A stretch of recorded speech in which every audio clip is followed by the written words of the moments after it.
My name's Maurie Angelo. Well, I'm an artist. A lot of people say I'm retired, but I'm not. And we have a studio here, and I still work most days, which I think is important for most artists. I think, though I didn't think of it as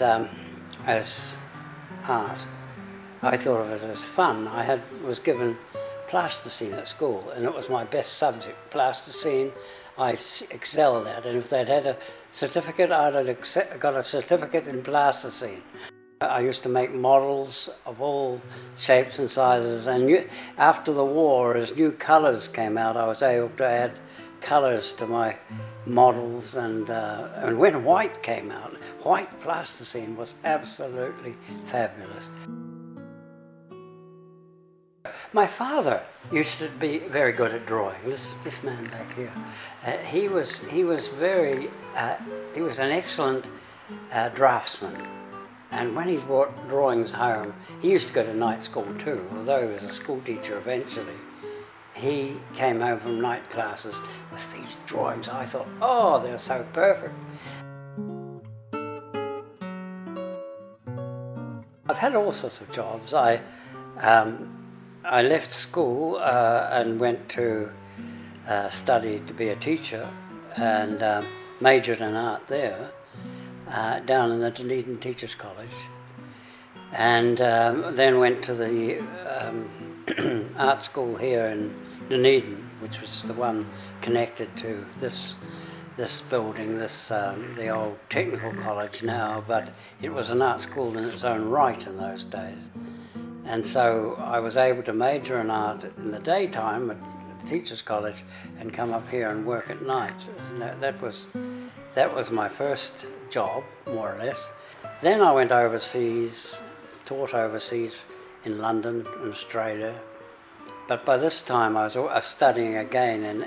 In London I studied at the City Literary Institute in the history of art, and also did classes in life study and life work.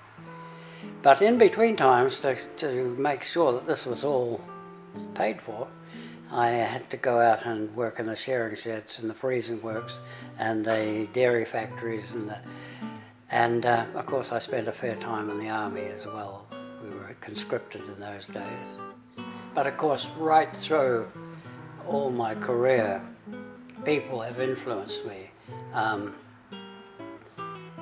I went to the art school in Ilam.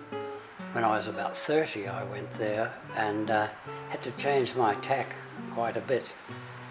And people like Rudy Gopaz, a Lithuanian artist that was teaching there at the time, Tom Taylor, who was a sculptor, and Bill Sutton, who was another, a very classical painter.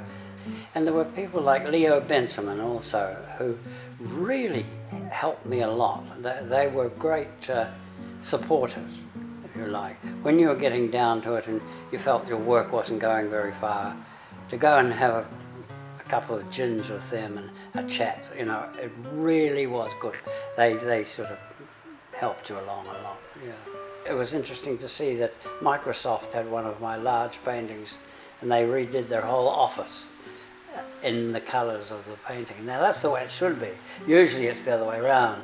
You'll get someone that'll come in and say, that'll just match my wallpaper, you know. And when you've gone to a lot of trouble, and it's like writing a piece of poetry, I suppose, when you're doing a painting. In the future, what's left of it, I think I would like to use what energy I've got to extend, not my techniques so much, but to extend my thinking,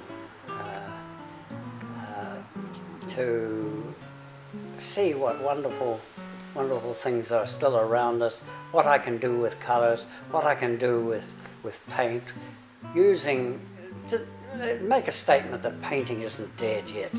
No, not quite. You might be having a little bit of arthritis here and there, but it's not dead.